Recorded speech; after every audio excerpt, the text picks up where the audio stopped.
everyone! Today I'm going to talk to you about the Christmas Chronicles Part 2. Now, I'm going to be totally honest with you and let you know that I only watched Part 1 after receiving the screener for Part 2. So I watched them almost back to back. And I don't know if that made it feel like it was a little too long just because I watched them both in a row, but this movie felt a little too long. However, that was almost the only issue I had with it. So let's talk about it.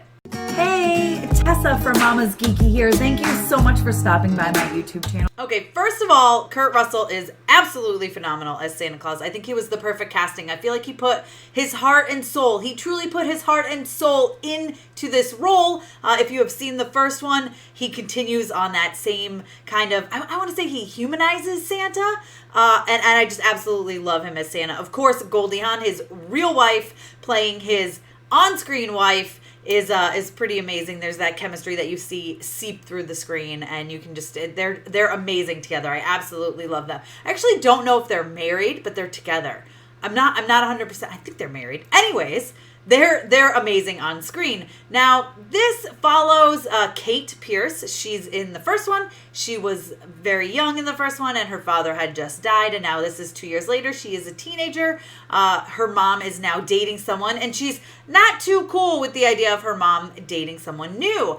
They're in Cancun also for the holidays, which she's not a fan of. I mean, she's a true believer, right? She wants to be in the snow and doing all the actual Christmassy stuff where she feels like being on a beach in Cancun is not that. So what does she do? But she decides she is going to run away. Now, she ends up through some sort of, I don't want to give too much away, but some craziness goes on, and she ends up in the North Pole. Don't worry, guys, this is still very early on. She ends up in the North Pole with her mother's boyfriend's son, Jack. So now the two of them are stuck there. Santa finds them. Don't worry, Santa finds them, and he brings them back to the workshop, okay? Now, Bell Snickle, who is our villain of the movie, he sneaks himself into the workshop area through the veil, thanks to Santa helping out Kate and Jack. Now, he has all these tricks up his sleeve, how he is just going to destroy the North Pole, destroy Santa,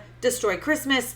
He's mad. He's very, very angry at Santa and Mrs. Claus. I don't want to get too much into that. You'll find out fairly early on and as it continues. Now, this movie is pretty predictable, but that doesn't mean that it's not a still fun holiday movie for families, especially to enjoy.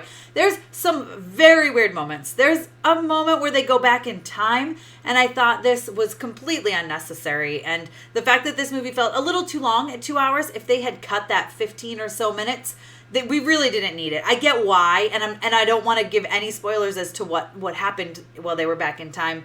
I get why they put that in this movie, but it just was not necessary, and I think it actually made the movie a little disjointed in that time. It quickly found its pace again, but that moment was just not necessary. And there's like a whole breakout musical number with Kurt Russell playing the saxophone. It was a little much. I mean, it was silly and weird, and it just didn't feel right in the movie. So if they had pulled that out, I think the movie would have meshed well better. Now, Julian Dennison is the kid who plays Bell Snickle, and I'll say you guys might know him from Deadpool 2. I knew him from Hunt for Wilder People, which is one of my favorite movies from Taika Waititi. Check it out if you haven't. But his acting felt a little meh to me in this, which was kind of sad. I think he's a great actor. I think he's brilliant, but he was angry. He was an angry kid, right? So mad. And then when his character arc should have changed, he just stayed meh. He was like kind of flat. And I feel like he could have put more into that performance, and I was a little bummed by that. But it didn't take away from the whole movie. Still gives awesome lessons, of course, of the real true meaning of Christmas is, and what is most important about Christmas and family and all that fun stuff. But I refuse to give major spoilers, so that is what you'll get from me. It is a cute movie. I'll give it a 3.5 out of 5. It's fun for families. It goes on a little too long, and unfortunately, the villain wasn't enough of a villain for me. And then when he was supposed to have his little character arc change, it just didn't work. So that is all I have to say about that. If you guys have already seen this movie by the time you get to this, let me know down below in the comments. Be sure to give me a thumbs up. Don't forget to subscribe. Hit the notification bell so you don't miss out on more videos like this one. You can always follow me over on Instagram Instagram and Twitter. I'm at Mama's Geeky over there. But yeah, The Christmas Chronicles Part 2, if you are looking for a family-friendly holiday movie, this one is for you. You do not have to have seen the first movie, but it certainly helps if you have. And one thing that's really cool is they bring a lot of the origin of Santa into this one. So I really thought that was cool. They put in his Norwegian background and stuff like that. So you'll have to check that out and keep your eyes peeled for it. Thanks for taking the time to watch this, guys. I'll see you next time.